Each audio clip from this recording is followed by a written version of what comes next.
법과 친해지는 제일 좋은 방법 생생법률쇼. 안녕하세요. 진행을 맡은 이지원입니다. 오늘도 크고 작은 법률 문제로 어려움을 겪고 있는 여러분을 위한 법률 상담은 물론이고요. 세상을 들썩이게 하는 이슈들을 법적으로 풀어보는 시사법률 토크까지 준비되어 있습니다. 법률과 관련해 궁금한 내용이 있으신 분들은 상담 전화 02557-8295번으로 연락 주시거나 법률방송 홈페이지 접속 후 법률상담 게시판에 문의 남겨주시기 바랍니다. 그리고 아래 하단에 보이는 이메일로도 상담 문의 받고 있습니다. 각 분야 전문 변호사가 무료로 성심성의껏 상담해 드리니까요. 많은 참여 부탁드립니다. 네, 지금 이 방송은 유튜브를 통해서도 실시간으로 함께 방송되고 있으니까요. 많은 시청 부탁드리고요. 유튜브를 통한 소통의 창구도 활짝 열어두겠습니다. 그럼 오늘 도움 주실 변호사님 소개해 드리겠습니다. 법무법인 홍연의 장서연 변호사 자리하셨습니다. 어서 오세요. 네, 안녕하세요. 법무법인 홍연의 장서연 변호사입니다. 네, 오늘도 억울하고 답답한 분들께 명쾌상쾌 통쾌한 상담, 유익한 상담 해주시길 기대해 보겠습니다. 그럼 오늘 접수된 상담 미리 살펴볼까요? 동료 때문에 억울하게 퇴사를 당했어요. 잘못 송금한 돈 돌려받을 수 있을까요? 학교폭력 가해자가 된 딸, 미수금 업체 상대로 형사, 민사 소송 다 가능할까요? 네, 이렇게 다양한 분야의 상담이 접수되어 있습니다. 잠시 후 변호사님과 함께 속 시원한 해결책을 찾아보도록 하겠습니다. 시청자 여러분께서도 어떤 해결책이 제시가 될지 계속해서 함께 지켜봐 주시기 바랍니다. 네, 생생법률쇼 첫 순서는 판결록입니다. 뉴스와 신문에서 회자되곤 하는 화제의 판결에 대해서 자세히 살펴보는 시간인데요. 오늘은 어떤 내용 준비해 주셨을까요? 네, 오늘은 그 회사 돈 66억 원을 빼돌린 50대 직원이 항소심에서 1심보다 더 높은 형을 선고받은 사건에 대해서 같이 알아보도록 하겠습니다. 네, 회사 직원이 회사 돈을 횡령하는 일 정말 자주 접하게 되는 것 같습니다. 변호사님, 그런데 66억이면 상당히 높은 금액인 것 같아요. 얼마의 기간 동안 어떻게 빼돌린 건가요? 66억이면은 일반인들이 평생에 벌기도 사실 어려울 만큼 굉장히 큰 돈이잖아요. 네. 어떤 사건이냐면 그 운영하는 의료제조 및 도소매 업체에서 회계 업무를 담당하던 직원이 2012년부터 2023년까지 약 한 11년 정도에 걸쳐서 회사 계좌에서 650일에 걸쳐서 한 61억 3,700여만 원을 횡령한 혐의를 받고 있는 사건이에요. 네. 그래서 그는 자신의 계좌뿐 아니라 배우자와 아들, 지인 등의 계좌에 돈을 송금한 것으로 확인이 됐고요. 이렇게 횡령한 돈은 생활비 등 개인적인 용도로 사용한 것으로 드러났습니다. 또한 그 직원들의 공인인증서 등을 통해서 이들의 계좌에서 약 4억 9천여만 원 정도를 추가로 빼낸 혐의도 받고 있고요. 네. 그 외에도 거래처 회사에 의료를 납품한 것처럼 허위로 세금계산서 발행하기도 하고, 그 다음에 어음 할인을 하기도 하고, 채무 변제 등 개인 용도로 이렇게 사용을 해서 1억 2천만 원의 재산상 손해를 가한 혐의도 받고 있습니다. 네, 10년 이상의 기간 동안 아주 치밀하게 범죄를 저질렀다는 생각이 드는데요. 네. 변호사님, 그런데 간혹 비슷한 사건에서 배임죄에 해당하는 경우가 있기도 합니다. 횡령과 배임 어떻게 다른가요? 간략하게 설명을 하면은 횡령 같은 경우에는 내가 가진 물건을, 그러니까 내가 가진 남의 물건을 내 것처럼 쓰는 게 횡령이고요. 네. 배임은 내가 맡은 일을 배신해서 남을 해롭게 하는 것을 의미해요. 그래서 이제 보호법익이 횡령죄는 타인의 재물 소유권, 그 다음에 배임죄는 그러니까 재산관리의 신뢰가 보호법익이에요. 그래서 그 타인의 재물을 보관하는 자가 횡령죄인 거고, 타인의 사물을 처리하는 자가 좀 배임에 해당되는 거예요.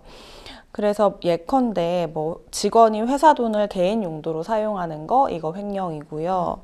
보통 회사의 이사가 회사에 손해를 가하는 계약을 체결하는 거, 이거는 배임이에요. 그렇게 그렇군요. 생각하시면 될 것 같아요. 네. 그럼 다시 사건으로 돌아와서요. 피고인의 경우 항소심에서 형량이 늘었다고 합니다. 우선 1심 결과는 어땠습니까? 1심에서는 그 징역 6년을 직원한테 선고를 했거든요. 네. 근데 이때 이제 검찰이랑 그 당사자도 좀 억울하다고 생각해서 각각 양형부당으로 항소를 했었어요. 네. 항소심에서는 그러면 어떻게 판단이 되었냐 하면은, 항소심에서는 원심 판결을 파기하고 징역 9년을 선고했어요. 원래보다 한 3년 정도 더 늘어난 건데요. 네. 항소심 재판부는 피고인이 피해자와 수년간 인적 신뢰관계를 쌓았음에도 불구하고 이를 이용해서 장기간 고액을 횡령했다는 게 굉장히 안 좋게 봤고, 범행 기간이나 획수나 액수 이런 거에 비추면은 죄질이 굉장히 불량하다라고 판단을 했어요. 그러면서 그 피고인이 횡령한 금액 중 이제 피해 업체에 44억 원을 다시 돌려줬거든요.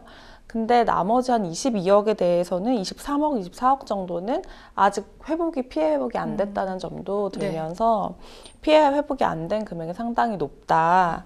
그 다음에 그럼에도 피고인은 뭐 고가의 외제 리스차도 타고 고가의 부동산도 가지고 있고 이런 좀 호화로운 생활을 계속 영위하고 있다. 이런 점들을 꼽아서 그러니까 합의할 수 있는 능력이나 변제할 수 있는 여력이 충분함에도 불구하고 이에 대해서 전혀 노력하지 않고 자신이 되게 호화로운 생활을 계속 영위하는 거를 꼽으면서 너무 형이 가벼워서 부당하다라고 해서 징역 9년을 선고하였습니다. 네.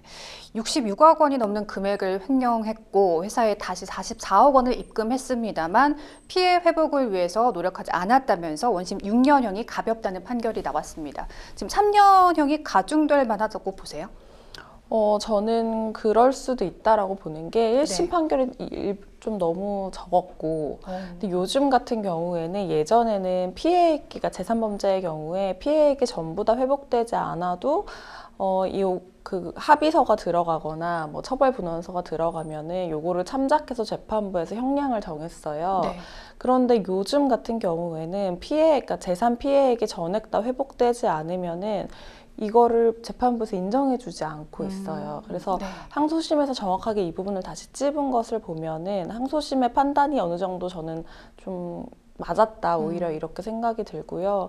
사실 23억 원 정도는 굉장히 큰 금액이기 때문에 거기다 지금 피고인이 뭐 경제적으로 어려운 상황도 아니고 피고인이나 가족들 명의의 여러 가지 부동산이나 뭐 외제차 등이 있는 것으로 봐서는 충분히 합의할 수 있는 여력이나 변제할 수 있는 여력임에도 불구하고 재산을 숨겨놓고 있는 이 형태에 대해서 꾸짖었다고 보기 때문에 저는 항소심 재판부의 견해에 동의하는 입장입니다. 네.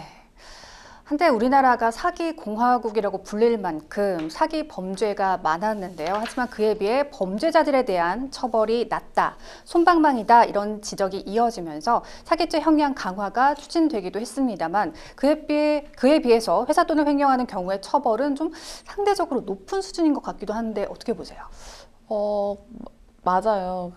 맞고, 그러니까 원래는 좀 우리나라가 사기죄 관련돼서는 조금 경하게 처벌하는 게 많았는데 회사 돈을 횡령하는 경우에는 특별히 좀 많다고 느껴지는 이유는 사실은 5억 기준으로는 일반 사기죄가 아니라 일반 뭐 횡령죄가 아니라 특정 경제범죄 가중처벌에 관한 법률에 따라서 조금 더 엄하게 처벌을 하는데요.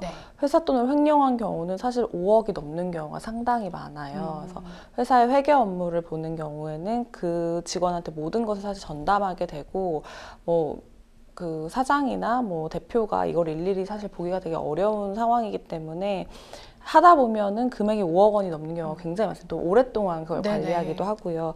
그렇기 때문에 조금 더 엄하게 처벌하는 것처럼 느껴질 수도 있을 것 같아요. 근데 일반 사기 형량의 기준에 같은 경우에는 1억 원 미만일 때는 한 6개월에서 한 1년 6개월 정도, 1억에서 한 5억일 때는 1년에서 한 4년 정도인데 근데 좀 이상한 거는 300억 원이 넘어가면은 6년에서 10년에 불과한 거예요. 그러니까 금액이 높아질수록 오히려 좀 형량이 낮은 것 같은 느낌을 받을 수도 있는 것들이 조금 이상한 구조라고 볼 수도 있습니다. 네.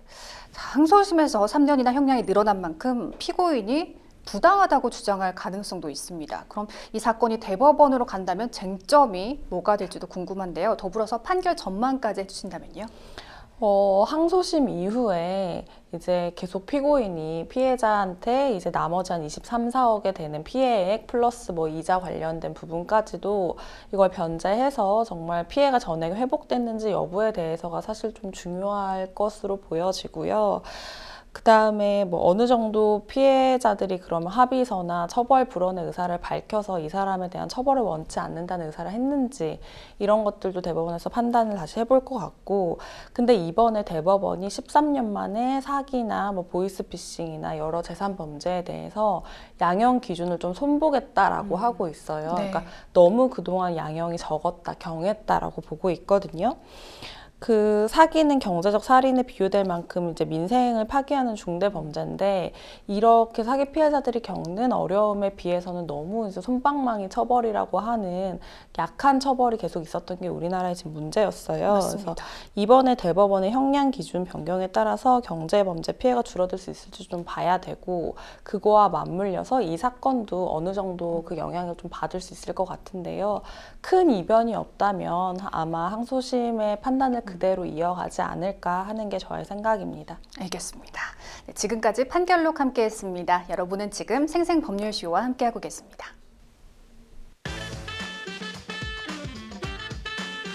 어렵고 복잡한 법률 문제로 고민하고 계신가요? 그렇다면 생생법률쇼가 도와드리겠습니다.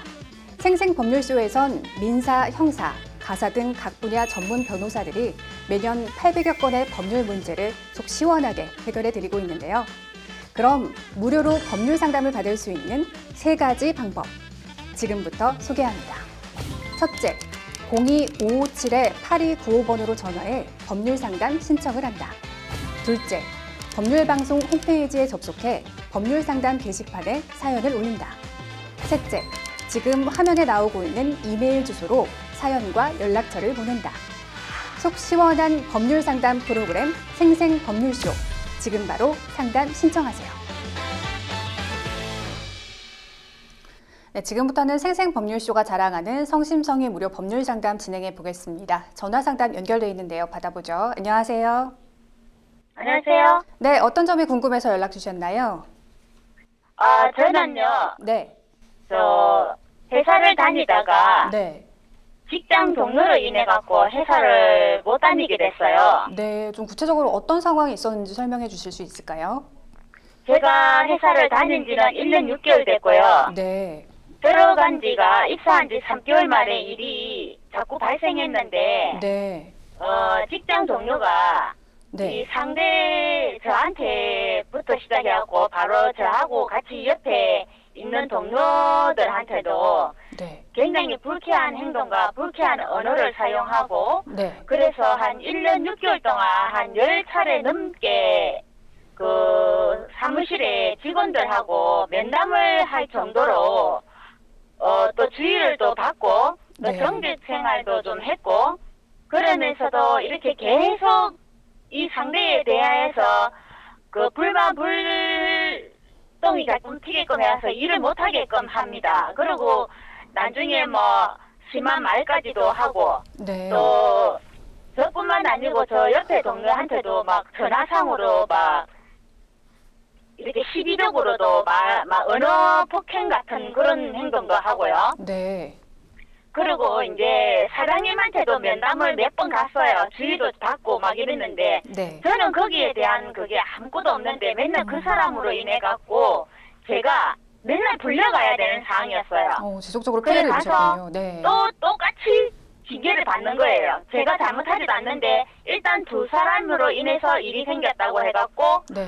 또 저한테도 같이 똑같은 그 불이익을 행하게끔 만들고 저한테도 제가 잘못이 아닌데도 회사에서는 만약에 불공평하게 하면은 또 노동청이나 이런 데 상대가 네. 또 고소를 하게 되면은 네. 또 회사에 불이익을 당한다 해갖고 회사는 네. 똑같이 처벌을 하더라고요. 네. 그런 게 저는 이때까지 뭐 회사에서 좀 참아달라 해가 참고 이래 왔는데 네. 또 이 사람이 마지막으로 우리 락카 쓰는 문제 때문에 이제 이거를 그러면은 관리자한테 이야기를 해야 되겠다고 제가 말을 하니까 네. 이거 갖고 또 불만을 터뜨려갖고 네. 작업하러 가는 동료하고 같이 작업하러 가는데 뒤에서 와서 완전 앞에 멱살을 잡고 끌고 가는 상황이 돼버렸어요. 그런 그러셨군요. 상황에서 네. 우리 관리자가 외근하고 들어오는 길에 그 모습을 본 거예요. 네. 그걸 보고 와서 저하고 이제 그 상대방하고 불러서 네. 어떻게 돼서 이런 일이 있냐고 이제 이래 하니까 제가 이제 자세적인 설명을 하고 네. 하니까 거기 설명하고 있는 도중에도 들어와갖고 막 저한테 막 팔로 손바닥으로 밀치면서 네네. 저한테 막 자기는 안 그랬다는 식으로 막 그렇게 이야기를 하는 거예요. 그래 네. 회사에서 네. 부서장이나 사장님이나 그 사장님 아들이 또 여기에 관리자로 있거든요. 그래서 그분들도 너무 이 사람한테 손을 못 대는 거예요. 너무 이 사람이 지나치게 구니까. 네네. 어떻게 행동으로 해갖고 어떻게 또 피해를 몰고 올지 모르니까 네. 회사에서도 이제 이 무슨 건덕지가 있어갖고 이 사람을 뭐 어떻게 처벌을 해야 되는데 마음대로 또 해고를 하게 되면은 또 노동생에 또 불려가고 이러니까 네. 이런 걸 안 하기 위해서 저한테도 조금 삼아달라고 당부를 진짜 많이 했거든요. 네네. 근데 정직을 먹을 때도 정직은 저는 안 해도 되는데 네. 그 사람만 하면은 또 이 사람이 또 노동청 가서 고발할까 싶어서 회사에서 또 그러지를 못하는 거예요. 네네. 저하고 똑같이 또 정직을 똑같이 주는 거예요. 네. 그래서 제가 그랬죠. 왜 쟤는 아무 잘못도 없는데 왜 저 사람하고 똑같이 주느냐고.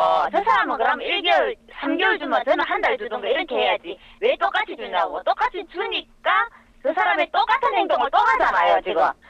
그러면서 우리는 자꾸 피해를 보고 지금 저 같이 있는 동생도 얼마나 피해를 많이 봤습니까? 그럼 저는 잘못한 것도 없는데 맨날 제가 나를 끌고 넘어지는데 네. 그런 데 대해서는 징계를 안 주고 왜 저랑 같이 줍니까? 그러니까 지가 잘못한 것도 모르고 저러지 않습니까? 그래서 지금 퇴사까지 한 그러니까 상황이라고 전해 들었거든요. 네? 지금 퇴사까지 당한 상황이시라고 전해 들었거든요. 네, 퇴사됐어요, 지금. 퇴사가 네. 됐고. 네. 퇴사된 거는 멱살을 잡고 하는 바람에 이제 다시 네. 올라와라 해갖고 사장님하고 이제 면접을 하면서 관리자가 5명 있었어요. 거기서 이제 관리자들도 그러는 거예요. 이 일을 지금 문제를 해갖고 지금 10번 이상이다고 이 이야기를 하더라고요. 그걸 10번 넘습니다. 네. 근데 저희들이 일일이 말을 안 한 것 뿐이지 지금 이 사람으로 인해갖고 피해를 너무 많이 봤다. 그러면은 이제 회사에서 그러더라고 사장님이 이 일에 대해서 이제 저번에도 좋은 쪽으로 해갖고 또 이렇게 했는데 또 이런 식으로 했으니까 이제 책임을 지라는 거예요. 그 어떻게 책임질 거냐고 이제 묻더라고요. 네. 이 상대방한테도 묻고 저한테도 네. 묻고 하는데 네. 뭐 일단 저 상대방한테 먼저 이야기를 물으니까 자기는 스트레스 받아서 이제 더 이상 못 다니겠다 하면서 자기가 그만둔다 했고 그 저한테도 그러더라고요. 저한테도 이제 그러길래 저는 말 안 하고 있었어요. 저는 그만둘 생각 솔직히 없었었거든요. 네네. 없고 저는 회사에 대한 불만은 없어요. 네. 왜 그러냐면은 회사에는 잘못한 게 없으니까. 네. 근데 이 사람으로 해갖고 지금 계속 이 사람이 뭐 일을 하다가 부딪히면은 그거 갖고 시비 걸고 뭘 조금 해갖고 내가 관리자한테 뭐 물어보면은 그거 물어봐도 또 시비 걸고 뭐 일을 못하게 하는 거예요. 그래서 저는 얘하고는 일을 못하겠다고 내가 그랬거든요. 네. 그럼 일단 두 사람으로 인해가 일이 벌어진 거니까 두 사람 다 책임을 지라 그러더라고요. 그걸 하이어를 해갖고 다시 할 것 같으면은 네. 일을 다시 하든가 이러더라고요.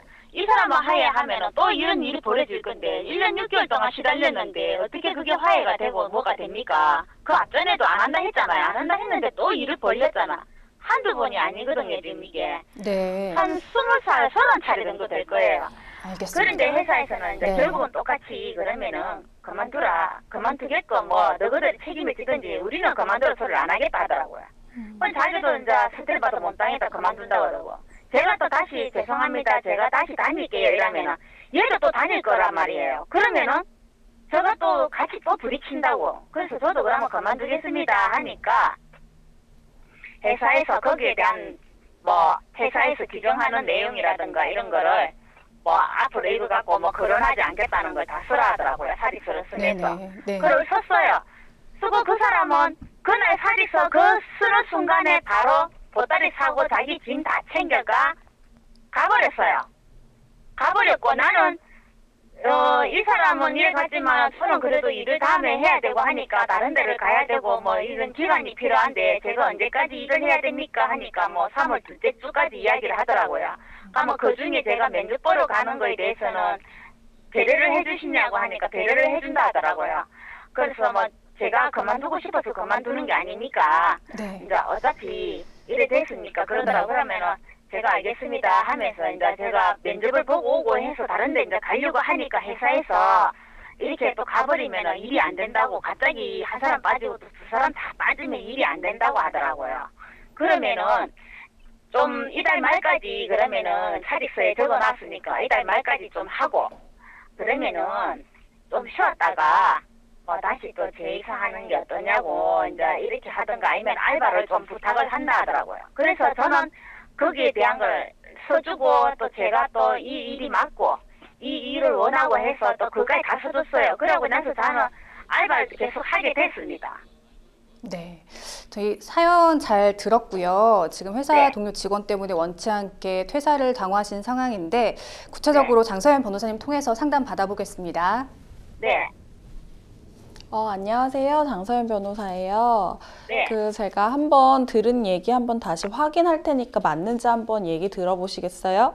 네. 그 상황을 정리해보면 동료 직원과의 불화로 한 차례 정직 징계를 받았고 네. 그 2월 말에 추가 분란이 발생해서 회사가 네. 이제 쌍방 책임을 좀 물었던 것 같고 네. 상대방은 사직서 쓰고 그냥 나갔고 상담자분은 3월 말까지 원래 다니기로 했는데 네. 상대방이 회사에 항의하고 노동청 고발 협박하겠다고 하자 회사가 네. 결국 상담자님도 퇴사 처리한 상황인 거죠. 네. 네. 그 퇴사 처리한 때가 정확하게 언제예요? 퇴사 처리한 거는 3월 말에 사직서가 다 정리됐고 네. 4월 2일 날. 4월 2일, 그러니까 3월 말까지는 그럼 근무하시고 4월 2일에 퇴직 처리가 된 거예요? 예. 3월 말까지는 퇴사 처리는 원래 된 거고 다시 일을 하게 된 거는 4월 1일부터 일을 했는데 네. 그거를 어떻게 알았는지 이 기존에 옛날에 같이 일했던 사람이 이야기를 했나 봐요. 그 소리를 듣고 지금 회사에다 고발한다고. 그러면 다시 한번 여쭤볼게요. 저희가 3월 말에 이제 사직 처리를 하고 4월 1일부터 그럼 다시 입사 처리가 된 거예요? 입사 처리는 안 하고 알바하다가 다시 재입사로 하는 걸로 하자고 하더라고요. 그럼 지금은 이제 알바 상대방이 단계예요? 무슨 일을 저지를지 모르니까. 네, 지금 그럼 알바하고 있는 단계예요, 회사에서는? 예, 알바하고 있는 단계인데 지금 알바도 못하게 생겼어요. 회사에서는 뭐라고 하던가요? 그쪽에서? 회사에서는 자꾸 이 사람이 이런 식으로 하니까 이 사소한 거 갖고 회사는 나설 필요가 없잖아요. 그쵸. 그러니까 회사에서는 엮이기 싫은 거예요. 그러니까 저보고 할 수 없다고 미안하다면서 못 다니게 됐다면서 못 다니게 될 것 같다고 못 다니게 된다고 이제 이야기를 하더라고요. 그래서 저도 할 수 없이 그만두는 수밖에 없는 거죠. 그래 짐 챙겨왔죠. 자꾸 밖에서 저런 사람들이 고발을 한다 해서 하면은 자기들은 아무 상관도 없는데 노동청이 또 불려가야 되는 상황이잖아요. 네. 그러니까 회사에서는 잘못이 없는 거죠. 저 사람 때문에 내를 다 고용하게 할 수도 없는 거고. 그런데 제가 다 지금 가는 거는 그 상대방한테 어떻게 법적으로 손해배상이나 할 수 있는 게 있는지 저는 지금 그게 지금 궁금해요. 일단은 그러니까 저희가 손해배상을 물고 싶으면은 네. 지금 우리가 동료 그 직원이 회사에 자꾸 얘기해서 이 사람 못 다니게 해라 이렇게 하는 걸로 우리는 사실 문제제기하고 싶잖아요. 네. 근데 사실 그걸로는 문제제기가 어려워요. 왜냐면은 고용관계가 회사랑 상담자님 요렇게 둘의 문제이지 그 다른 동료 직원, 그러니까 우리한테 좀 억하심정이 있는 그 동료 직원과 저의 고용관계가 아니기 때문에 상담자님과의 네. 고용관계가 아니기 때문에 그 사람이 회사에 컴플레인을 하는 거를 가지고 우리가 손해배상 청구하기는 어려워요.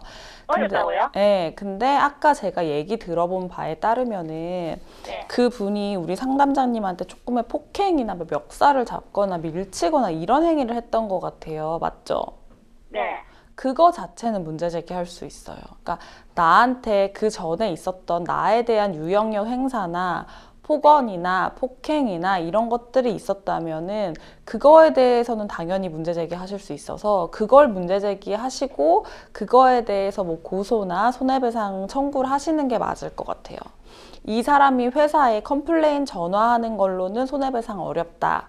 근데 나한테 그 상담자님한테 직접 욕을 하거나 뭐 그때 폭행하거나 내 멱살을 잡거나 이렇게 했던 행위에 대해서는 고소할 수도 있고 손해배상 청구도 할 수 있다. 이렇게 생각하시면 좋을 것 같아요. 지금 제일 큰 거는 멱살 잡은 거는 일단 둘째치고 그 사람이 회사에다가 전화해갖고 그 사람 다니게 하면 노동청에 고발하겠다. 이건 협박 아니에요?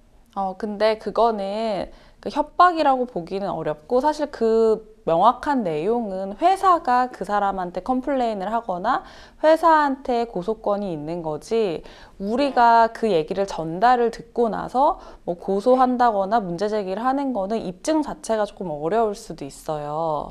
그리고 회사 자체는 그거에 대해서 문제 제기하고 싶지 않다고 하는데, 우리가 그 얘기를 사실 우리는 전문으로 들은 거잖아요. 그 사람이 회사에 전화해서 이렇게 했다더라, 그 내용만 가지고 고소하는 거는, 고소는 당연히 할 수 있지만 이 사람이 처벌까지 되지는 않을 것 같고, 그렇다면 불법행위 인정이 어려워서 손해배상도 어려울 것 같아요. 처벌받는 거는 안 되더라도 제가 민사로나 이래갖고 내 지금 생계를 못 하잖아요. 이 사람 네. 때문에. 나도 네. 지금 버려갖고 지금 막아야 될 것도 있고 또 아파트 부금도 들어가는 것도 있는데 네. 이 사람 때문에 지금 일을 못 해버리잖아요. 지금 네. 나이도 저가 지금 50대 중반이 넘었는데 그것도 힘들게 얻은 직장인데 그러니까 손해배상을 하려면은 상대방이 네. 불법행위를 했어야 돼요. 예? 폭행을? 아니요. 그러니까 지금 전화한 행위를 지금 문제 제기하고 싶으신 거잖아요. 회사에 네. 자꾸 전화하는 거. 그게 불법행위에 해당되는지 여부에 대해서 판단이 돼야 되는데요. 회사 내부에 이 사람이 반복적으로 민원 제기한 게 불법행위에 해당되지는 않을 것으로 저는 보여져요. 그래서 그러니까 소송을 제기하더라도 그 불법행위를 입증하기도 어렵고, 그 다음에 그 사람이 내부로 고발을 한 거여서 전화를 했다고 하더라도 회사는 그거랑 상관없이 나를 고용하거나 해고할 수 있는 거거든요.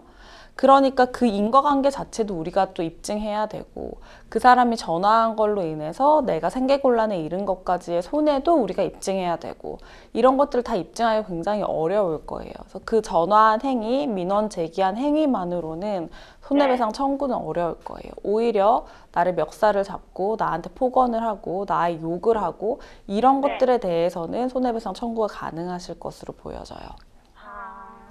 그러면 그거는 경찰서 가서 뭐 민사로 해, 형사로 해요? 일단은 아까 뭐 멱살을 잡고 나를 밀치고 했던 거는 유형력의 행사여서요. 폭행에 해당될 것으로 보이거든요. 날짜 특정하시고 그거 본 사람들이 있을 거 아니에요. 네, 바로 옆에 동료가 바로 서서 같이 봤어요. 네, 나란히 네. 가고 있는데 와서 갑자기 그랬거든요. 네, 그런 부분에 대해서 증거 정리하셔가지고 제출하시면은 형사 네. 고소하시는 게 더 낫지 않을까 싶습니다. 알겠습니다. 감사합니다. 네, 네. 더 궁금하신 점 더 있으신가요? 궁금하신 사항은 없으신가요? 네, 네. 잘 들었습니다. 네, 많이 억울하셨을 텐데 변호사님 조언 참고하셔서 형사 고소의 방향으로 생각해 보시면 좋을 것 같습니다. 전화 주셔서 고맙습니다. 감사합니다. 네.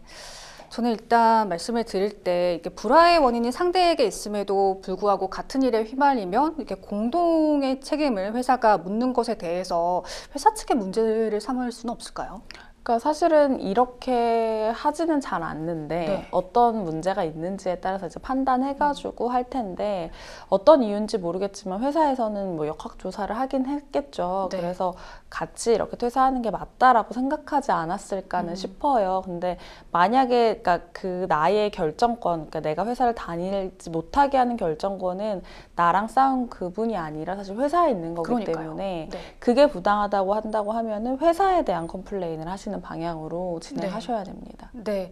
또 하나는 실제로 고발이 노동청에 이루어지지 않았음에도 불구하고 그 책임을 지금 전화 주신 상담자분께 다 지라고 하는 네. 것도 회사가 좀 무책임하다는 생각이 네, 들기도 하거든요. 그런 부분도 있어요. 그럼 그 회사 측의 문제를 삼을 수 있는 거는 이 상담자분께서 직접 노동청에 신고를 해야 될까요? 네, 그런 방법도 있을 것 같고요. 내가 억울하게 그러면 사실은 사직 처리를 본인이 하게끔 했지만 거의 해고 통보인 그러니까요. 거잖아요. 네. 그러니까 그거에 대해서 회사랑 먼저 이 부분에 대해서 명확하게 얘기해 보시고, 그게 안 된다고 하면은 사실 노동청 통해서 내가 이 부분에 대해서 부당해고다라고 해서 컴플레인을 하셔가지고 다시 이제 복직하시는 방법으로 하시는 게 맞을 것 같습니다. 네. 지금 분쟁이 있던 과정에서 뭐 폭언과 폭행이 있다고 하셨는데요. 형사 고소를 하게 되면 그 문제가 있었던 그 분이 어느 정도의 처벌을 받게 될까요? 만약에 뭐 가벼운 폭행이라고 네. 한다고 하면 사실 벌금형 정도를 받을 거고, 근데 이제 한번 그렇게 고소를 하고 나면은 더 이상 나한테 이제 뭐 그런 유형용 행사를 하기 어렵기 때문에 예방 차원에서 하시는 경우도 많을 거고요. 그렇게 한다고 하면은 더 이상 회사에 대한 뭐 그런 전화를 한다거나 협박을 한다거나 하는 것도 좀 하지 않게 되겠죠. 그러니까 그러니까 이 분에 대해서 더 이상 나한테 계속적으로 지금 회사를 그만뒀음에도 유형용 행사를 계속 하고 있는 거잖아요. 네. 그거를 막기 위해서 좀 강하게 대처하셨으면 좋겠습니다. 네, 지금 원치 않는 퇴사로 생계 어려움을 겪고 계시다고 말씀을 해주셨는데요. 실질적으로 어떤 그 손해에 대한 보상을 받을 수 있을까요? 그거는 쉽지 않을 것 같아요. 네. 왜냐하면은 아까 말씀드렸다시피 회사와 나와의 문제인 거고 그분이 그러니까 다른 같이 일했던 동료가 뭐 민원 제기를 했다고 해서 회사가 나를 해고하게 할 만한 그런 인과관계가 있다고 사실 보기도 어렵고 네. 그 손해를 그 사람 때문에 발생했다라고 보기도 어렵기 때문에 그분한테 손해배상 청구하는 건 사실 어려울 것 같습니다. 네, 여기까지 듣겠습니다. 여러분은 지금 생생법률쇼와 함께하고 계십니다. 어렵고 복잡한 법률 문제로 고민하고 계신가요? 그렇다면 생생법률쇼가 도와드리겠습니다. 생생법률쇼에선 민사, 형사, 가사 등 각 분야 전문 변호사들이 매년 800여 건의 법률 문제를 속 시원하게 해결해 드리고 있는데요. 그럼 무료로 법률 상담을 받을 수 있는 3가지 방법, 지금부터 소개합니다. 첫째, 02-557-8295번으로 전화해 법률 상담 신청을 한다. 둘째, 법률방송 홈페이지에 접속해 법률상담 게시판에 사연을 올린다. 셋째, 지금 화면에 나오고 있는 이메일 주소로 사연과 연락처를 보낸다. 속 시원한 법률상담 프로그램 생생법률쇼, 지금 바로 상담 신청하세요. 네, 이번에는 법률방송 이메일을 통해 들어온 여러분의 고민을 해결해 드리겠습니다. 어떤 내용인지 보실까요? 한 달 전 계좌번호를 착각해 다른 계좌로 송금을 했습니다. 이 사실을 알고 바로 은행에 반환 신청을 했는데요. 몇 번이나 반환 신청을 했는데도 은행에서는 수취인이 직접 송금하기로 했다는 말만 하고 아직도 돈을 돌려주지 않고 있습니다. 3월 31일이 마지막 반환 신청한 날인데 은행에서는 자꾸만 본인들이 할 수 있는 일은 없다고만 하니 너무 답답한데요. 어떻게 해야 착오로 송금한 돈을 반환받을 수 있을까요? 계속 돈을 돌려주지 않으면 경찰에 신고를 하면 되는 걸까요? 송금한 돈이 60만 원 정도라 소송까지 가는 건 너무 부담스러운데 소송 말고 다른 절차가 있다면 알려주세요 하셨습니다. 네, 뭐 흔히 일어날 수 있는 사건이라고 생각이 듭니다. 계좌번호를 잘못 작성해서 착오 송금을 한 사례인데요. 이런 일이 발생하면 어떤 조치부터 취해야 할까요? 일단은 지금 잘 하신 것 같은데 네. 송금한 은행에 직접 연락을 좀 하셔야 되고요. 네. 가장 먼저 은행 고객센터나 지점에 연락해서 잘못 송금한 사실을 먼저 알리셔야 합니다. 이렇게 되면은 은행이 이제 상대방한테 연락을 시도하고 돈을 받은 사람에게 연락해서 이제 자발적 반환을 요청을 해요. 네. 그래서 상대방이 동의하면은 돈을 다시 받을 수 있고요. 근데 만약에 상대방이 거절을 하게 되면은 이제 추후 제가 계속 말씀드릴 착오 송금 반환 제도라는 것도 있습니다. 네, 지금 문제는 현재 수취인이 돈을 돌려주지 않고 있는 상황입니다. 이 경우 은행과 좀 바로 해결할 수 있는 방법은 없을까요? 사실 우리 입장에서는 은행한테 바로 돈을 받고 네. 은행이 그 사람한테 나중에 돈을 받았으면 좋겠는 게 가장 그러니까요. 많잖아요. 네. 근데 그렇게까지 은행이 해주지는 않고 착오 송금한 건 사실 나의 귀책이기 때문에 맞습니다. 은행이 그렇게 해줄 뭐 어떠한 의무도 없어요. 네. 그러니까 은행이 그렇게 해결해 주지는 않을 것 같습니다. 네, 지금 사연 보면은 돈을 돌려주지 않은 날이 꽤 오래된 것 같습니다. 그럼 수취인이 돈을 끝까지 돌려주지 않는다고 한다면 어떻게 해야 될까요? 일단은 착오 송금 반환 제도라는 게 있어요. 내가 이제 뭐 계좌번호를 잘못 입력해가지고 돈을 입금하게 됐으면은 네. 은행에 착오 송금 반환 제도라는 거를 신청을 하게 되면은 피해액이가 입금액이 5만 원 이상이고 그다음에 1년 이내에 신청이 가능해요. 네. 이런 경우에는 은행에 서면 신청서를 먼저 하고 앱이나 홈페이지 지점 방문을 통해서 신청할 수 있고요. 네. 요 방식으로 하시는 게 가장 좋은 방법일 것 같아요. 네. 근데 또 소송까지 좀 염두에 둔다고 하면 진행을 하려고 해도 상대방의 인적 사항을 알 수 없는 경우라면 좀 난감할 것 같습니다. 이런 경우에 어떻게 대처해야 할까요? 그러니까 차고송금 반환제도 신청을 하게 되면은 네. 은행은 그 사람의 계좌 정보를 알고 있거든요. 네. 그렇기 때문에 은행에서 요것들을 알아서 사실 처리를 해주게 됩니다. 은행에 차고송금 반환 지원제도 이용하고 싶다고 요청하시고 은행이 필요한 서류를 모아서 예금보험공사에 이를 전달하고 예금보험공사가 법원에 지급 명령을 신청하고 이런 프로세스를 정하게 되거든요. 그래서 네. 내가 상대방의 인적사항을 모른다고 해서 뭐 할 수 없다 이런 건 아니고 뭐 은행이 알아서 사실 거의 다 해준다. 그걸 신청만 하면은 이렇게 생각하시면 될 것 같아요. 그래서 수취인이 만약에 응하지 않으면은 나중에 강제 집행까지도 가능하거든요. 네. 계좌 압류 같은 것도 은행이 그 사람의 정보를 다 알고 있기 때문에 그렇게 진행은 도와주고 있으니까 그 제도를 이용해 보시는 게 가장 좋을 것 같아요. 네.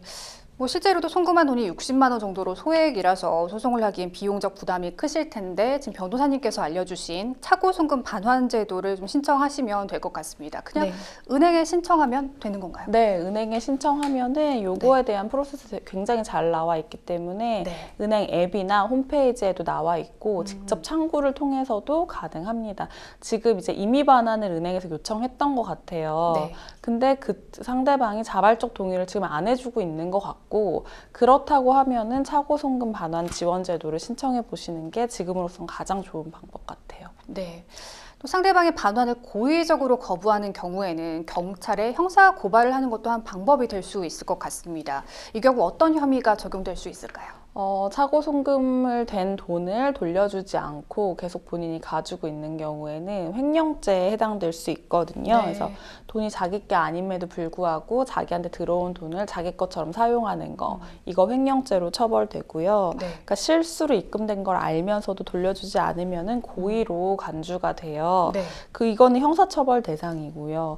이럴 때는 1,500만 원 이하의 벌금 정도를 물 수도 있게 됩니다. 그리고 민사상 부당이득 반환 청구도 같이 할 수도 있게 됩니다.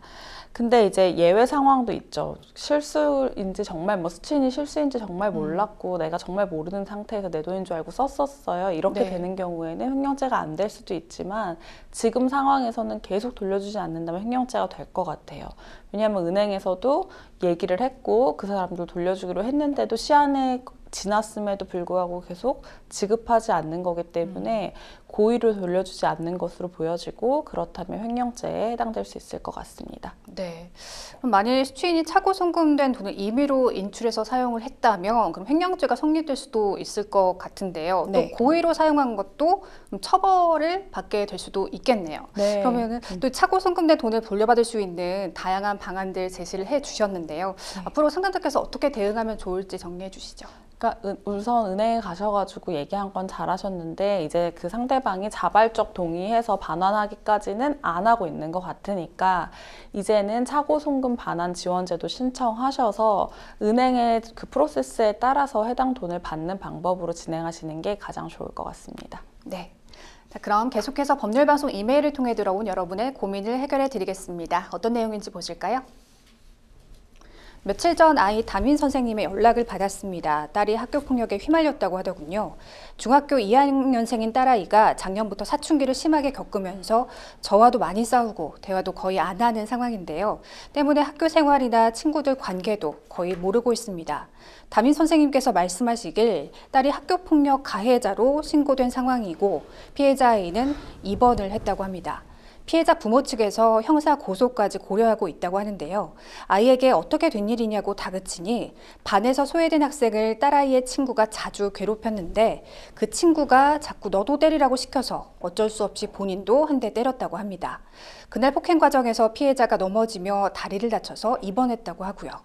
자신은 이후 폭력을 주도했던 그 친구와는 절교했다며 얘기도 안 한다고 하네요. 들어보니 저희 아이도 억울한 부분이 있는 것 같아요. 그래도 아무튼 폭력을 행사한 건 맞으니까 처벌을 피할 수는 없겠죠. 앞으로의 절차와 처벌이 어떻게 진행될지 걱정입니다. 담임 선생님께서 곧 학폭위가 열릴 것이라고 하고 저는 학교폭력 가해자 보호자로서 확인서를 작성해야 한다고 하는데요. 어떻게 작성해야 할지 조언 부탁드립니다 하셨습니다. 여러모로 복잡한 신경이 있을 것 같습니다. 변호사님, 우선 학교 폭력이 신고가 되면 그 이후의 절차는 어떻게 진행되는지부터 짚어주시죠. 네. 일단은 첫 번째로는 이제 피해 학생이 신고를 하게 되는 이 신고 단계가 진행이 될 거고요. 네. 그때 뭐 신고는 피해 학생뿐만 아니라 교사나 뭐 제3자도 같이 신고를 할 수 있어요.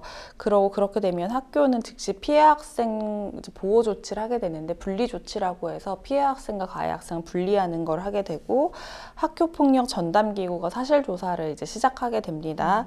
이렇게 돼서 이제 피해 학생, 가해 학생 목격자들 인터뷰하고 CCTV 확보하고 이런 절차를 지나면은 학폭위가 개최가 돼요.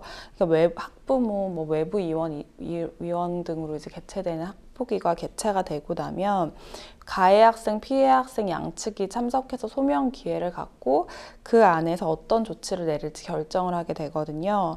그 다음에 조치 결과를 통보하게 되고 학폭의 결과는 학생과 학부모에게 이제 서면으로 통보가 됩니다.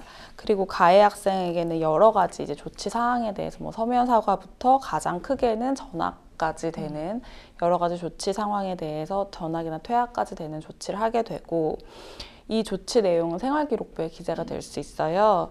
그리고 결정 통보 받은 날로부터 15일 이내에 이의 제기할 수 있고 이때 행정소송이나 행정심판할 수 있고요.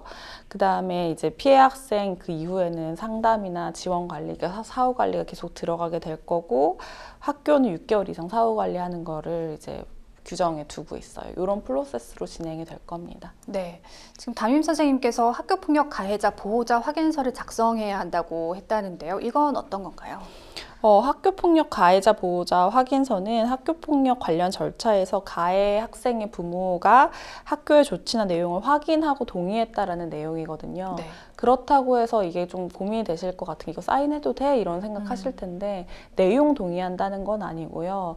이걸 내용의 동의를 내가 했다, 그러니까 내용이 아니라 이 프로세스대로 진행이 되고 있다라는 그 내용을 오케이 내가 한 거기 때문에 네. 나중에 학폭의 결과에 대해서 이의 신청하거나 하는 거 전혀 문제 없습니다. 네. 지금 상담자님 자녀 이야기대로라면 학교 폭력의 주동자가 따로 있고 자녀분 역시 그 주동자에 의해서 강제로 다른 친구에게 폭행을 휘두른 것으로 보이는데요. 그러면 상담자님의 자녀분 역시 또 다른 피해자라고 볼 수 있을까요? 그럴 수도 있을 것 같아서 만약에 아이의 말을 조금 더 사실이라면은 이 아이도 학교폭력 피해자가 될 수도 있거든요. 네. 그리고 이 피해자라고 하면은 이 아이의 행동 자체도 조금 정당화되는 부분이 있기 때문에 어떤 게 사실관계인지 부모님 좀 파악하시고 아이에 대해서 좀 정확하게 파악하기 어렵다면 외부 도움이나 뭐 상담센터나 변호사 찾아가셔서 아이에 대한 상황 정확하게 파악하시고 대응하시는 게 좋을 것 같습니다. 피해 학생의 부모가 형사 고소까지 고려하고 있는 상황입니다. 미성년자도 범죄를 저질렀다면 형사처벌을 받게 되는지도 궁금합니다. 지금 중학교 2학년이라고 했는데 만 13세에서 14세 정도 됐을 것으로 보여져요. 네. 그 만 14세 이상에서는 우리나라 형사처벌 다 가능하고요. 그러니까 이 나이부터는 성인과 동일하게 형사처벌은 되는데 네. 다만 소년법에 따라서 처벌 수위는 조금씩 조정될 수 있습니다. 네, 곧 학폭위가 열린다고 합니다. 상담자님께서 가해자로 지목된 자녀의 보호자로서 어떻게 준비를 해야 하는지 알려주시죠.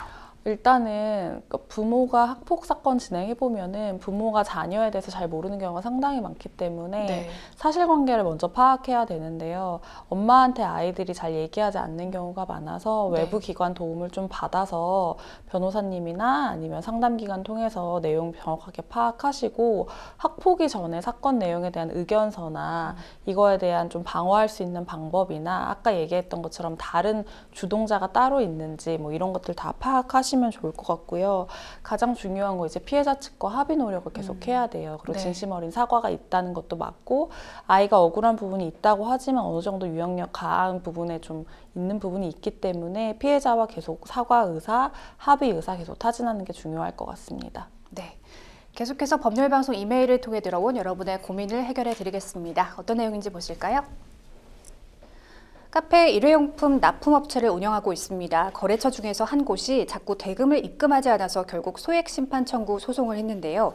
알고 보니 이곳은 직원 2명의 월급도 주지 않아서 해당 직원들이 노동청에 고발을 했다고 하더라고요.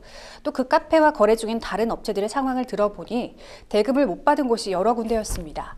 사장은 계속 연락을 받지 않고 있는데 카페는 현재 계속 운영 중입니다. 사장의 조카로 알고 있는 직원에게 전화를 해서 자금 조달이 언제부터 어려워졌냐고 물어봤더니 작년 11월부터 어려워졌다고 하더라고요. 근데 저희가 마지막으로 발주 받았던 날은 2024년 12월이거든요. 그래서 자금 조달이 어려운데도 발주를 넣었냐고 했더니 그 직원이 그런가 보죠 라고 대꾸하더라고요. 이 통화 내역이 기망 행위를 입증할 수 있을까요? 녹취는 해두었습니다. 형사소송, 민사소송 둘 다 하고 싶은데 둘 다 승소 가능성이 있을까요? 하셨습니다. 네, 형사고소는 보통 범죄 행위가 발생했을 때 이루어지는데요. 이 사연의 경우 형사고소를 고려할 수 있을까요? 저는 좀 가능할 것으로 보여지는 게 네. 일단 우리한테 발주 넣었던 12월 전에도 이미 어려워서 직원들에게 월급을 못 줄 정도로 상황이 어려웠다면은 네. 발주 넣었을 당시에는 이미 지급 전혀 불가능한 상태였을 수도 있거든요. 지급이 불가능함에도 지급할 수 있다라고 해가지고 발주 넣은 것 자체는 기망행위에 해당될 수 있기 때문에 고소 고려할 수 있을 것 같습니다. 네, 말씀해 주신 대로 지금 카페 직원과의 통화를 보면 자금 조달이 어려운 상황에서 상담자님 회사에 발주를 넣었다고 한 것으로 보이는데요. 사기죄 기망행위를 입증해야 할 것 같습니다. 그런데 이 직원의 그런가 보죠라고 가볍게 네. 좀 했던 대답이 네. 애매하게 보이긴 하거든요. 사실 우리로서는 추측할 수밖에 없는 부분도 네. 있긴 합니다. 왜냐하면은 우리가 상대 사업체가 언제부터 어려웠고 자금 사정이 어떻게 되는지 정확하게 알 수 없기 때문에 일단은 그런 내용으로 사실 고소하는 게 맞을 것 같고, 대신에 11월부터는 뭐 돈을 제대로 지급하지 못했다, 월세 같은 게 혹시 뭐 체납되는 게 있는 건지도 확인해 보시면 좋을 것 같고, 세금 같은 것도 체납이 되어 있는지 볼 수도 있는 것도 좋은 것 같고, 네. 이런 것들 정황을 봐서 이 사람이 이미 그 당시에 경제적으로 전혀 능력이 없어서 발주를 했음에도 납품 대금을 줄 수 없는 상황임에도 불구하고 우리에게 이렇게 했고 지금도 지급하지 않고 있다라는 것들을 우리가 얘기하면 되는 거고, 이런 부분은 이제 수사기관에서 어느 정도 조사하면서 나오게 될 부분 같습니다. 네. 그런데 처음부터 대금 지급 의사가 없다는 사실을 입증하는 게 그래도 쉽지는 않을 것으로 보이는데요. 네, 그 지급 의사가 있었다고 상대방은 주장할 겁니다. 네. 그러니까 수사기관에서 조사를 할 때 우리는 지급 의사 할 수 있는 상황이 없었다고 하고 상대방은 있었다고 한다고 하면은, 우리가 없었다고 하는 내용은 예컨대 월급이 밀린 거, 월세를 못 내고 있는 거, 우리한테 돈을 못 주고 있는 것들을 입증 자료로 내는 거고, 상대방은 지급 의사가 있었다라고 주장하면 지급할 수 있는 상황이었는지 여부를 밝혀야 되는 거거든요. 네. 그러니까 그 당시 뭐 통장 잔고나 자금 흐름의 사정이나 이런 것들을 이제 내게 될 테니까 그걸 가지고 수사관에서 판단하게 되는 것입니다. 네. 그럼 카페 직원 몇몇이 임금을 받지 못해서 노동청에 신고를 한 상황입니다. 이러한 사실이 상담자님께서 형사 고소를 진행하는 데 있어서 영향을 미치게 될까요? 네, 이것도 역시 이제 그 당시에 지급할 수 없었던 어려운 자금 사정이 있었다는 걸 입증하는 거기 때문에 네. 이것도 뭐 영향을 주는 우리한테는 좋은 정보일 것 같습니다. 네. 현재는 운영 중이긴 합니다만 만약 이러한 상황에서 해당 카페가 폐업을 하게 된다면 어떻게 될까요? 그래도 그 대표 상대로 계속 고소는 진행할 거기 때문에 네. 큰 문제는 없을 것 같습니다. 네.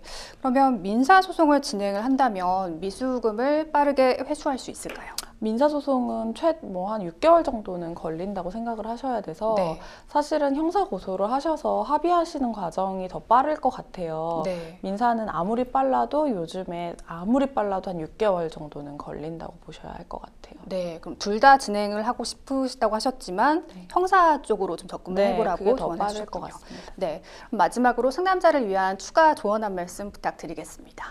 그 여러 정황들을 조금 파악을 해보시면 좋을 것 같은데, 혹시 우리 말고 또 다른 납품처들도 지금 네. 돈을 못 받고 있는지 네. 뭐 이런 것들 확인해 보시면 좋을 것 같고, 저희가 사업자 등록번호 아마 알 거예요. 네. 뭐 이런 거 가지고 세금 체납한 게 있는지, 네. 뭐 그 당시에 월세 같은 게 밀린 게 있는지, 그다음에 뭐 이런 것들로 인해서 자금 사정이 완전히 어려워서 발주를 넣는다고 해도 전혀 그러니까 입금해 줄 수 있는 상황이 전혀 안 됐다는 것에 대해서 몇 군데만 좀 정보 조사하면은 이런 네. 부분이 나올 수도 있을 것 같거든요. 그러니까 그런 것들에 대해서 한번 확인해 보시고 진행하시는 게 가장 좋을 것 같습니다. 네, 지금 사연에서 확인되는 거는 이 대금을 못 받은 곳이 지금 여러 업체가 있다고 하셨습니다. 그러면 단독으로 대응을 하는 것보다 좀 피해 업체끼리 좀 연대를 해서 대응을 하는 게 더 유리할까요? 그렇게 하셔도 되는데, 그러니까 형사 고소 같은 경우에는 같이 네. 하시는 것도 상관없고, 네. 민사 같은 경우에는 같이 하시면 조금 더 머리가 아플 수 있어요. 누구를 먼저 줄지 이런 것들에 대해서도. 그런 것도 있겠군요. 네, 그러니까 요거에 대해서는 한번 잘 얘기를 해보시고 그 부분이 언제부터인지 이런 것들을 확인해보시고 그 다음에 대응하시는 게 가장 좋을 것 같습니다. 네. 행생법률쇼 오늘도 마칠 시간이 다 됐는데요. 오늘 함께해 주신 장서연 변호사님 고맙습니다. 네, 감사합니다. 네, 법률 상담 참여 방법 다시 한번 알려드리겠습니다. 상담 전화 02-557-8295번으로 연락 주시거나 법률방송 홈페이지 접속 후 법률 상담 게시판에 문의 남겨주시기 바랍니다. 그리고 아래 하단에 보이는 이메일로도 상담 문의 받고 있습니다. 각 분야 전문 변호사가 무료로 성심성의껏 상담해 드리니까요. 도움이 필요하신 분들은 주저하지 마시고 연락 주시기 바랍니다. 네, 생생법률쇼 오늘 순서는 여기까지입니다. 시청해주신 여러분 고맙습니다.